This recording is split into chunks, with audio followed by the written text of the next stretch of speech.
सुप्याचा Mowgli तळ मागे पडला।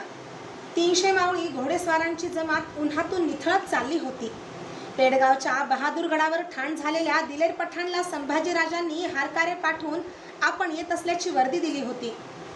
3000 घोडेस्वारांची दिमत घेऊन दिलेर खानाने इखलास खान, मियाना व खैरत खान या आपल्या सरदारांना बहादूरगडावरून संभाजीराजांना घेण्यासाठी धाडले होते। इखलास आणि संभाजीराजे यांची सुपे पेडगाव मार्गावर भेट झाली। मावळी मोगली जोडफौज पेडगावच्या वाटेला लागली। पेडगावच्या वेशीवर खासा दिलेर खान सरंजामाने संभाजीराजांची राह ताकत उभाच होता। पूर्वी राजपूत मिर्झाने शिवाला सुलूखाला येणे भाग पाडले होते। तहाच्या अटी पूर्ण होईतो संभाला आपल्या गोटात ओलीस घेतले होते। त्यावेळी कऱ्हे पठारावर राजपुताने या संभाला एक शाही हत्ती नजर केला होता। मजाक म्हणून त्यावेळी फर्जंद संभाला केल्या गेलेल्या सवालाचा जाब याच पठाणाने ऐकला होता। सवाल होता, इतना बड़ा शाही हाथी कैसे साथ ले जाओगे शंभूराजे? शिवाच्या या कडव्या बच्चाने मोठ्या गरुराने त्यावेळी जाब दिला होता, डुलत डुलत का होईना तुमचे हे जनावर चालते ते नेणे सोपे आहे, पण आमच्या महाराज साहेबांनी दिलेले गळकोट चालत नाही ते नेणे कठीण आहे। पठाण आज या आठवणीने स्वतःशीच हसला। त्याच्या मनी विचार आला, जंगे दिल शाहजादे गढ़ किले नहीं चलते, उन्हें उठाना मुश्किल है, पर आदमी तो चलता है, उसे उठाना आसान है। संभाजीराजे इखलास सह पेडगावच्या वेशीवर येताच मोगली तळावर शाजने नगारे झडले। खांद्यावरची हिरवी जरीबंदी खिल्लत नेटकी करीत दोन्ही हात पसरून हसतच आइये शंभूराजे आइये म्हणत दिलेर खान संभाजीराजांना सामोरा गेला। पठाणी छाताडाला भोसलाई छातवान भिडले। उभा तळ ते आक्रीत बघायला वेशीवर लोटला होता। हाताला धरून पठाणाने संभाजीराजांना आपल्या सालारी डेऱ्यात आणले। मेने जोडून संभाजीराजांना जनाना हत्यारबंद पहाऱ्यात बहादूरगडाकडे रवाना केला गेला।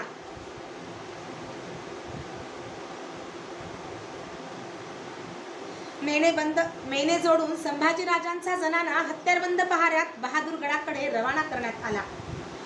दुसऱ्या दिवशी तळावर नजराना पेश करण्यासाठी दिमाखदार बैठक उठविण्यात आली। शाही बिछायती पांघरून ती सजविण्यात आली होती। आपले इखलास खान, इरज खान असे सरदार दिलेरने न विसरता हजर ठेवले होते। त्यांच्या साक्षीने संभाजीराजांना मोगली दख्खन सालार दिलेरने आलमगीराने दिल्लीहून पाठवलेल्या झुलबाज हत्ती, 3 अरबी घोडे, हिरव्या म्यानाची तलवार, चौघडा आणि शाही आसवाबांचा नजराणा पेश केला। 7000 स्वार आणि 7000 जातांची वऱ्हाड खानदेशीची मनसब संभाजीराजांना शाही दरबाराने बहाल केल्याचे फरमान जमल्या सरदार दरकारांना घोषित करण्यात आले। दिल्या मनसबीतील हाताखाली येणाऱ्या फौजदार, हवालदार नायकांची दिलेरने संभाजीराजांना ओळख करून दिली। जे फरमान औरंगजेबाने मागे संभाजीराजांसाठी म्हणून पाठवले होते आणि ते शिवाजी महाराजांनी धिक्कारून ठोकरून परत पाठवले होते, ते आज संभाजीराजांनी विचित्र मनस्थितीच्या आहारी जाऊन स्वीकारले होते। मराठी दौलतीत युवराज म्हणून मावळ्यांचे मुजरे आपलेसे करणारे संभाजीराजे आता औरंगजेबाचा शाही मनसबदार शंभू खान म्हणून हशमांचे कुर्नीस आपलेसे करू लागले। उमद्या बांड्या भोसल्यांच्या हयातीतील काळ्या कुट्ट पर्वाला सुरुवात झाली। पणजोबा मालोजीराजे, आजोबा शहाजीराजे, आबासाहेब शिवाजीराजे या भोसल्यांच्या कुळदेठातील कुणीही कधी ना कधी तरी हे काळे कुट्ट पर्व सोसल्या भोगल्याविना सुटलेले नव्हते। संभाजीराजांना दिला जाणारा नजराना आणि मनसबदारी बघून एकच आसामी अस्वस्थ बेचैन झाली होती। बजाजीराजे निंबाळकरांचे पुत्र, छत्रपतींचे जावई, संभाजीराजांचे एका नात्याने मामे भाऊ आणि दुसऱ्या नात्याने दाजीसाहेब महाजी निंबाळकर। नजराण्याच्या बैठकीवरून संभाजीराजे आपल्या डेऱ्यात आले। पाठोपाठ त्यांना पहाऱ्याच्या हशमाने वर्दी दिली। शालक फलटणवाले निंबाळकर पेश आ रहे हैं। मस्तकी तिकोनी जरीबंद पगडी असलेले, अंगावर खिल्लत चढविलेले महाजी डेऱ्यात आले। वयाने ज्येष्ठ असले तरी मनाची अदब राखत त्यांनी संभाजीराजांना तस्लीम दिली। आम्ही जातीने भेटीस आलो आहोत। युवराजांशी काही बोलावं म्हणून महाजींनी विषयास हात घातला। बोला राजे, काय करून बसलात हे? असे बोलावे ते महादजींना सुधरले नाही. मतलब कशाला आलात या खोऱ्यात, या खातेऱ्यात? संभाजीराजांनी महादजींना निर्खत कडवा सवाल केला. अंगी शाही खिल्लत पांघरून तुम्ही आम्हाला हे विचारता? तुम्ही काय इथं हत्यार राबविता आहात? आमचा सल काय तो कुणाला कळायचा नाही कधी. पहाडासारखे वडीलधारे पाठीशी असता ही आडवाट तुम्ही मात्र धरायला नको होती राजे. बस दाजीसाहेब, राजवाटा खुंटल्या की आडवाटेशिवाय काही करता येत नाही. आमचा सलही कुणाला कधीच नाही कळणार, कळला तरी उकलणार नाही. अजून शांत विचार करा राजे, वेळ गेली नाही. तुम्ही परतावं असं आम्हाला वाटतं. अभिषेक झालेल्या युवराजांनी राहावं अशी ही जागा नाही. आम्ही विचार केला आहे. आम्हाला युवराज म्हणू नका. भयान शांतता डेऱ्यात कुचमून पडली. या निर्णयानं पस्तवाल एवढंच सांगतो आम्ही. येतो आम्ही. महाजी आले तसे जायला निघाले. डेऱ्याबाहेर पडणाऱ्या त्यांच्या कानी बोल पडले. आमच्या अक्का साहेबांना नमस्कार सांगा. युवराज म्हणून नव्हे, पाठचे दुर्भागी भाऊ म्हणून. सखुबाईंच्या आठवणीने संभाजीराजे पिळवटले. महाजी डेऱ्याबाहेर पडले. या मेहुण्यांच्या भेटीगाठीची खबर दिलेरला लागली होती. महाजी आपल्या गोटातील डेऱ्यात जातात न जातात तोच पठाणी हत्यारबंद हशमांचा त्या डेऱ्याभोवती घेर पडला. महाजी नजरबंद झाले. दिलेर खानाचे ग्रह आता बळाला लागले. विजापूर दरबारात वजीर सिद्दी मसूद आणि सेनापती सरजा खान यांची तेढ पडली. एकेकाळी मिर्झा राजा, दिलेर खान, शिवाजीराजे, नेताजी पालकर या 4 ताकदवार सेनापतींच्या स्वारीत विजापूरचे रक्षण करणारा सरजा खान विजापूर पारखा होऊन थेट दिलेरला येऊन मिळाला. दख्खनचा एक शहजादा आणि एक सरलष्कर मिळताच दिलेरचे पारडे जड झाले.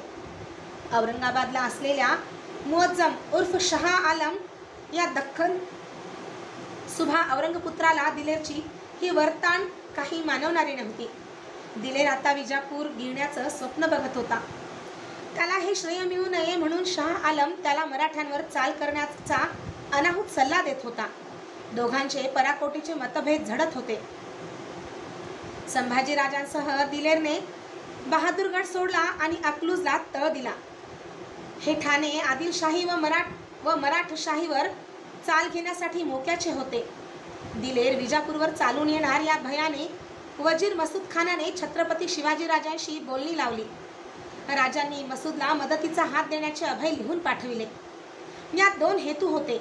विजापूर दिलेरच्या मोगली घशात जाऊ देणे हिताचे नव्हते आणि दुसरे म्हणजे साधेल त्या प्रयत्नाने संभाजीराजांना दिलेरच्या गोटातून उचलायचे होते.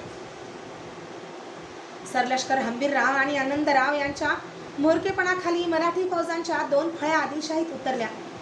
या फौजातील जासूद प्राण धोक्यात घालून दिलेरच्या तळावर संभाजीराजांना भेटले होते. पण युवराज हट्टाला पेटले होते. काही ऐकायला तयार नव्हते. जासूद हताश परतले होते. आदिलशाहीत आता 3 शक्तींचा तिढा पडला होता. अकलूजला दिलेर, संभाजीराजे आणि सरजा खान. विजापूरला चिंताग्रस्त मसूद खान व आदिलशाही आणि युवराज परत मिळवण्यासाठी जमेल तेवढा आदिलशाही मुलूक मराठशाहीला जोडण्यासाठी दौडणाऱ्या मराठी फौजा. अकलूजच्या तळावर आपल्या डेऱ्यात संभाजीराजे अस्वस्थ फेऱ्या घालीत होते. त्यांचे मन बहादूरगडात गुंतले होते. आठवणींची गुंतवण उकलीत होते. काय असतं एकेकाचं भाग्य. युवराज्ञी बरोबर आम्ही शृंगारपुरात राहिलो. त्यांचं कौतुक सोपस्कार त्यांच्या माहेरी झाले आणि यांना दुर्गाबाईंच्या आठवणीने संभाजीराजे पिळवटले. युवराज्ञी, तुम्ही नेहमी म्हणत आलात आम्ही बाशिंग बांधले आहे ते रानवाऱ्याशी. खरं आहे ते, पण ते तुमच्या बाबीने नव्हे, तुमच्या धाकल्या बाईंच्या बाबीनं. शृंगारपूर सोडताना तुम्ही म्हणालात धाकल्याबाईंना जपावं. जिथं आमचीच उधळण झाली तिथं त्यांना कुणी जपावं. अंगच्या कपड्यांनी पेट घेतलेला माणूस धावावा तसे संभाजीराजांचे मन सैरभैर धावू लागले. अक्कासाहेब, कसला खोडा घातला हा तुम्ही. मुलखात असत्या तर आमच्या युवराज्ञींनी यांना तळहाताच्या फोडासारखं जपलं असतं. विचारांचा पाठलाग टाळावा म्हणून संभाजीराजे डेऱ्याबाहेर आले. बहादूरगडाहून निघालेले 2 घोडेस्वार तळात घुसले होते. जनावरे उधळीत ते थेट संभाजीराजांच्या गोटात आले. पाय उतार होऊन तस्लीम देत त्यातील एकाने कमरेची थैली संभाजीराजांना देताना म्हटले, बधाई हो, फर्जंद हुआ. फर्जंद? सच? भोसलाई डोळे क्षणभर लखलखले. पुन्हा ठाव न लागणाऱ्या खंतेत डुंबून गेले. घोडेस्वारांच्या हातावर अंगठी पडली. थैली न खोलताच चुकली पावले डेऱ्याकडे वळली.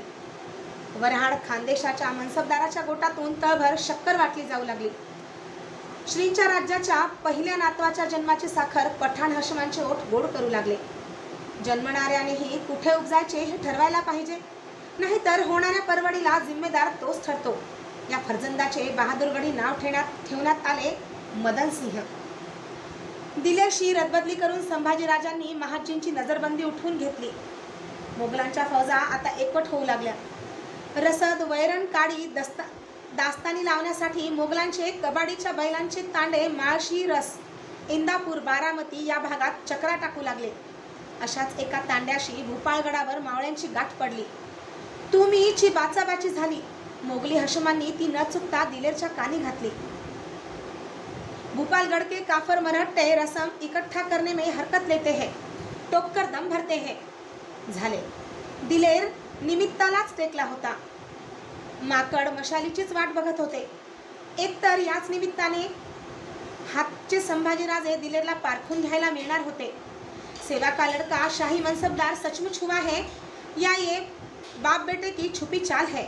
आणि मराठी फौजांचा विजापुरी मुलखावर पडलेला दबाव असा मराठ्यांना तिरकाळ तडाखा दिल्याखेरीज हटणार नव्हता. दिलेर दख्खनेत काही उरुसाला आला नव्हता. वैशाख शुद्ध प्रतिपदेच्या दिवशी अकलूजच्या तळावर दिलेरने जमलेल्या फौजांना हमल्याचा इशारा दिला.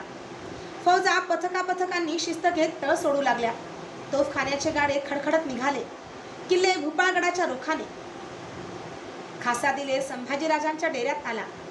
हसत म्हणाला, शंभूराजे चलिए, आपके मर्द हाथों का शगुन आजमाना है. भोपालगढ़ पर कब्जा बिठाना है. औरंगाबाद में शहजादा मुअज्जम आप पर शक लेता है. उसे अपनी करामत दिखाने का मौका आया है. भूपाळगडाचे नाव ऐकता संभाजीराजे चाचरले. पण खान साहेब, गदगदा हसत दिलेर तड़फेने म्हणाला, सही है राजे, आपका हिचकिचाना रास्त है. हम आपको सिर्फ फरमा नहीं रहे हैं, खुद सवारी भर के आपके साथ आ रहे हैं. जंग में अपना पराया कुछ नहीं, आपको हमारे साथ आना है. अपनी फौज को तैयारी फरमाओ. गरजत्या झंझावातासारखा दिलेर डेऱ्याबाहेर पडलाही. संभाजीराजांचे आपल्या फौजेला फरमान सुटले. चौघड्यांच्या तालावर शिस्त घेत वऱ्हाड खानदेशाची मोगली फौज कुचाला सिद्ध झाली. हौदा लादलेल्या एका हत्तीवर पठाण, दिलेर खान आणि संभाजीराजे भोसले एकत्र बसले. हत्ती फौजेच्या आघाडीला झाला. दिलेरने हत्यार म्यानाबाहेर घेत ते उंचावले. पाठच्या सेनेने त्याची इशारत पकडून मोठी दाद दिली. Then then. भरकटलेली नौका पाणझोताच्या थपडा खात भेलकांडत जावी तसे वाट चुकलेले संभाजीराजे पाठीशी मोगली फौज ठेवून साथीला पठाण सेनापती घेऊन भूपाळगडावर चालून निघाले. शिवाजीराजांच्या श्रींच्या राज्यावर त्यांचेच पुत्र संभाजीराजे चालून निघाले. भूपाळगडाच्या पंचक्रोशीतील भेदरलेली मराठी रयत गडाच्या आसऱ्याला धावून गेली. गडाचे दरवाजे बंद झाले. किल्लेदार फिरंगोजी नरसाळा तव्यासारखा छातीत सुपा एवढे काळीज घेऊन बुरुजावरचे मोर्चे बांधून झुंजीला सिद्ध झाला. नरसाळा राजांचा कदीम आणि इमानाचा माणूस होता. बाल संभाजीराजांना त्याने अंगाखांद्यावर खेळवले होते. आज तेच अंगावर चालून येत होते.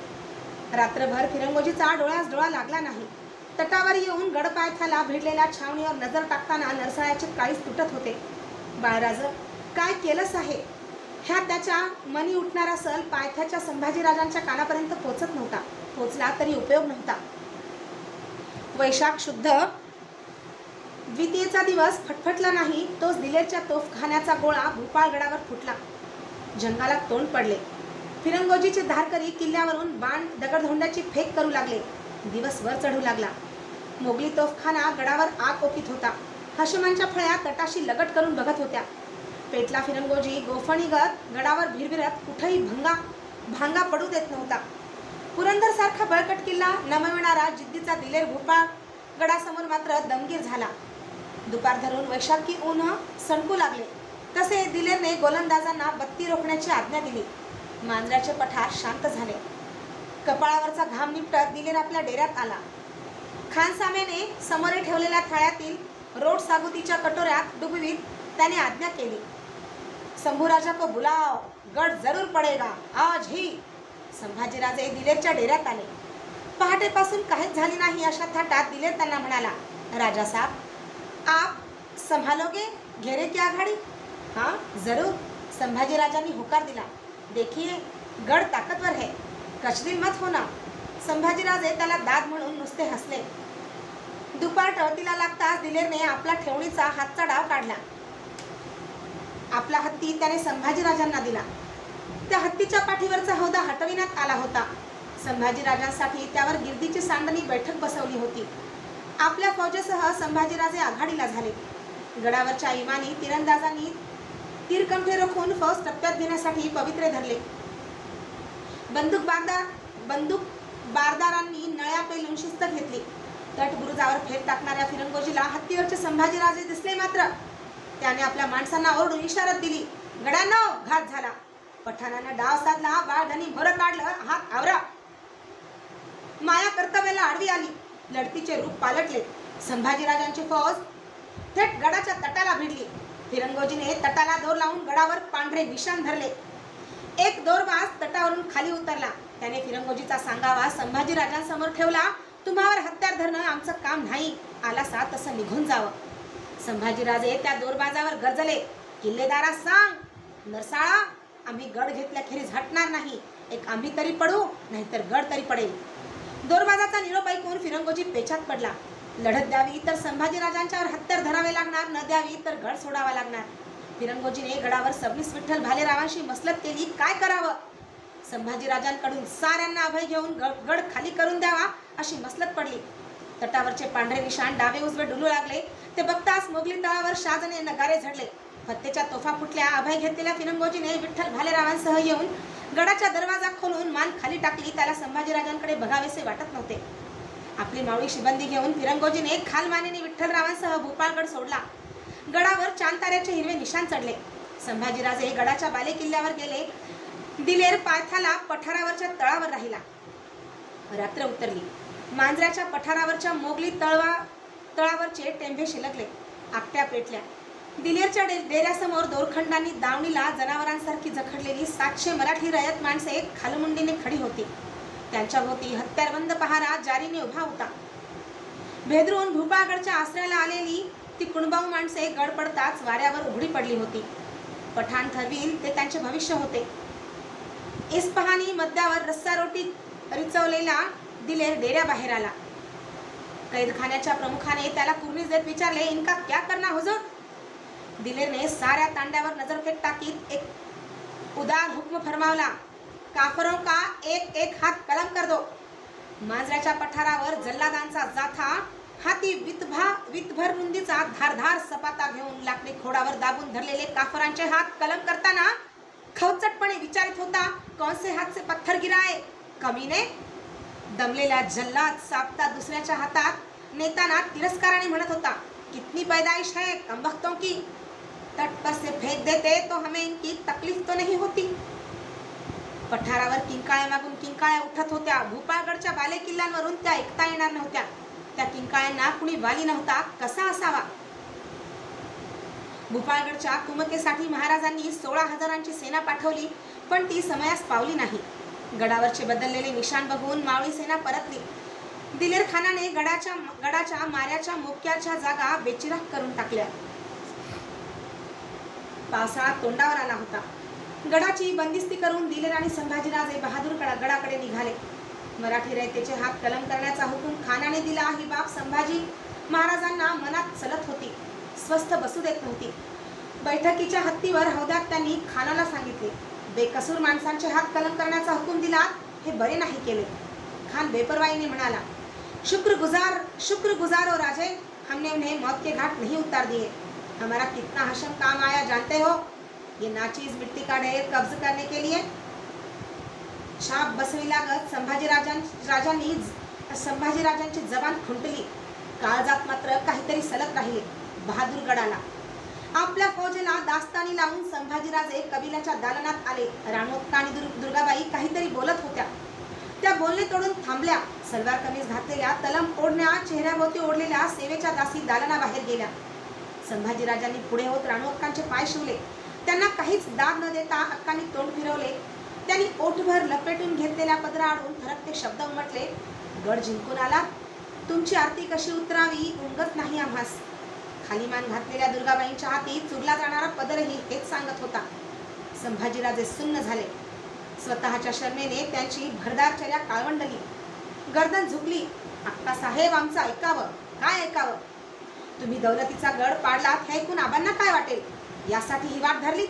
माहुलीवर आम्हाला पेचात टाकलं. भूपाळगडावर फिरंगोजींना पेचात घातलं. शृंगारपुरात येसुबाईंना हे ऐकून काय वाटत असेल? रायगडी आबासाहेबांची काय गत झाली असेल? आम्ही तुमच्यावर जीव लावला त्याचा मतलब तुम्ही मनमाने वागण्यास मुखत्यार व्हावं असं नाही.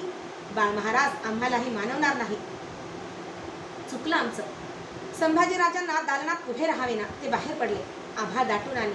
पावसाने झड धरली. तबिबांनी जखमी बिमार घोडे उपचारासाठी ताब्यात घेतले. पावसाचा माग धरून मराठी फौजांनी आदिलशाही मुलखातून हटत आपल्या सीमांवर तळ टाकले. पडत्या पावसात दिलेरच्या मनी एक बडा मनसुबा घर करू लागला. तशात औरंगाबादेहून शहा आलमचा त्याला फरमानी खलिता आला. दिलेरने खलबतासाठी साथीदारांची बैठक बोलावली. सर्जा खान, संभाजीराजे, इखलास खान, खैरत खान, इरज खान यांची बहादूरगडाच्या सदरी महालात बैठक बसली. औरंगाबाद शहजादे का संदेशा आया है. औरंगाबाद से शहजादे का संदेशा आया है. दिलेर ने खलबताला तोंड फोडले. किले पन्हाले पर चाल रखने का हुक्म है इस बारिश में.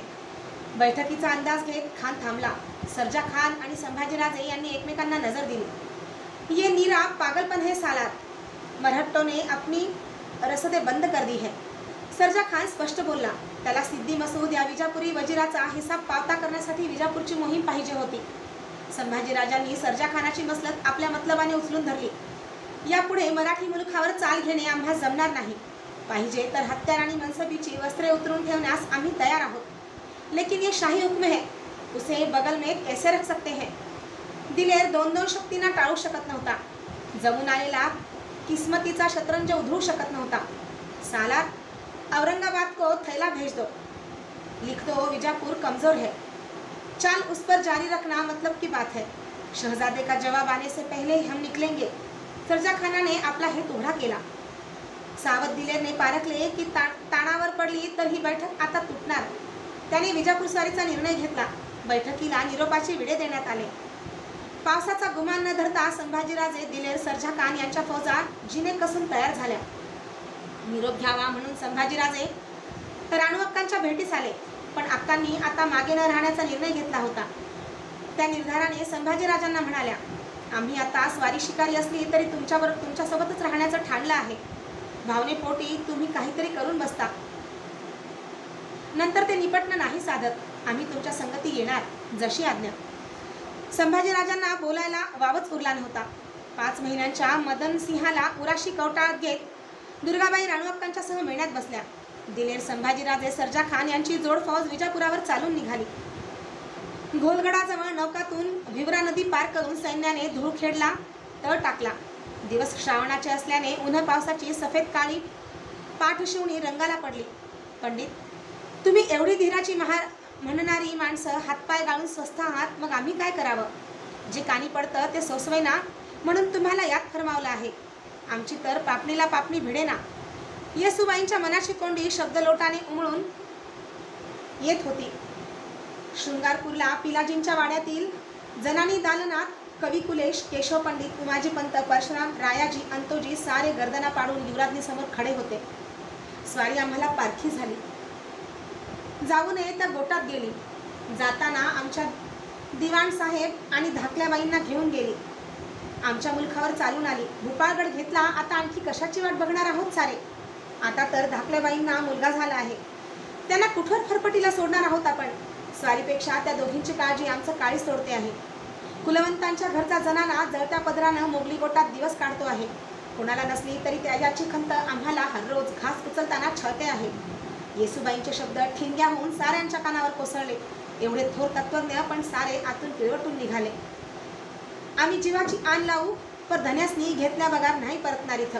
अंतोजीने येसुबाईंना धीर दिला. कसं साधणार ते अंतोजी? काय वाटल ते होऊन द्या. आम्ही खानाच्या गोटात घुसणार, रायाजींनी निर्धार सांगितला. आणि तुम्हीही आम्हाला पारखे होणार. येसुबाई उसासल्या. युवराजांनी, महाराजांनी हर प्रकारचे यत्न केलेत युवराजांचा समज पाडण्यासाठी. यश येत नाही. आम्ही खरिता सिद्ध करतो आहोत. आपण स्वदस्तुराची मोहर त्यावर करावी. झाला पालट तर भावेश्वरीची कृपा. परशुराम पंतांनी मसलत दिली. नाही झाला तर आम्हाला पालटावं लागेल. जनावरावर मान घेऊन स्वारीला शोधण्यासाठी आम्हाला निघावं लागेल. साफ लिहा हे. मनच्या कडाने हात उठवीत येसूबाई म्हणाल्या आणि त्यांनी साऱ्यांना निरोप दिला. एक एक पाऊल हल्ले. दालन रिकामे झाले. क्षणभर येसूबाईंना आपण पुरत्या निराधार रित्या झालो आहोत, पोरक्या आहोत असेच वाटले.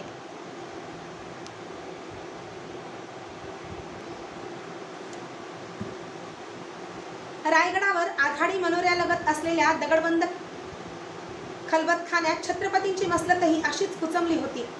चिंताक्रांत चर्येचे महाराज गिरदीला रेलून बैठकीवर बसले होते. भोवती हंबीरराव, मोरोपंत, अण्णाजी, आनंदराव, प्रल्हादपंत अशी मंडळी होती. छत्रपतींचा चेहरा ओढल्यागत सुमार दिसत होता.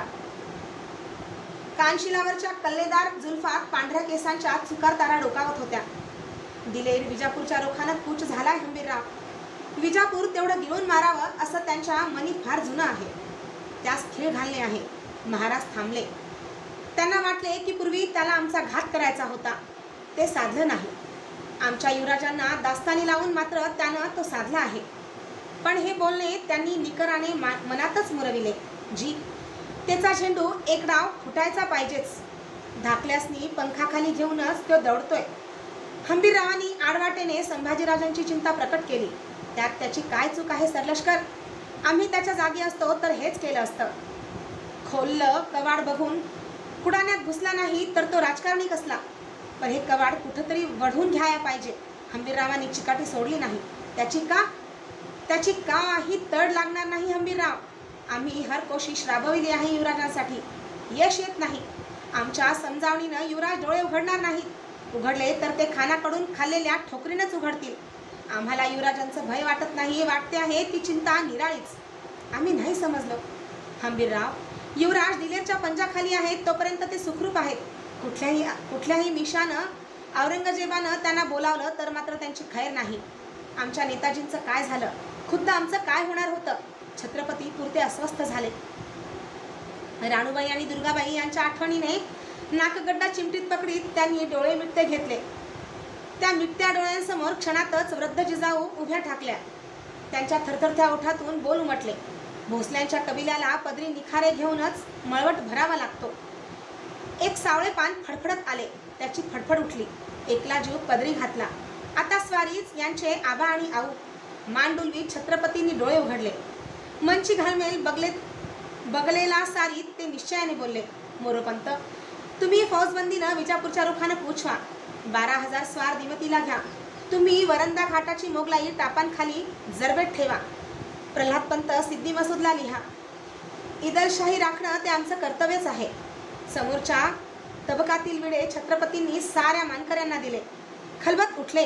हंबीररावांनी पुढे होत तलवारीच्या मुठीचा ठोका आतून दरवाजाच्या धोंडेला दिला. धोंड हटली. मानकरी बाहेर पडले. न राहून मागे रेंगाळलेले हंबीरराव महाराजांना कळवून म्हणाले, महाराज, एक बोलावं वाटलं. बोला. धन्याची तब्येत सुमार दिसते. गडावर आराम करावा. आम्ही हाव दिलेरचा देठ मोडाय. आराम?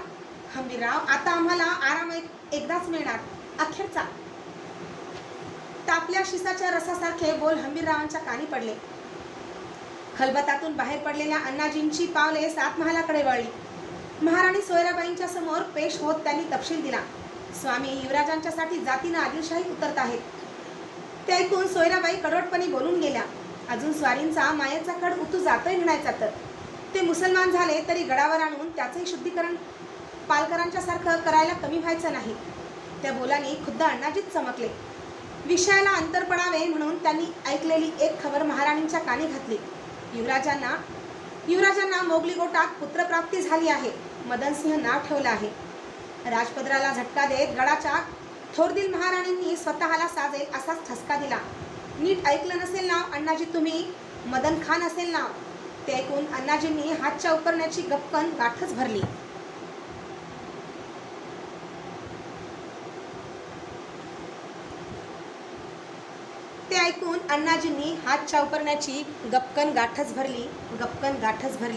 गपकन गाठच भरली.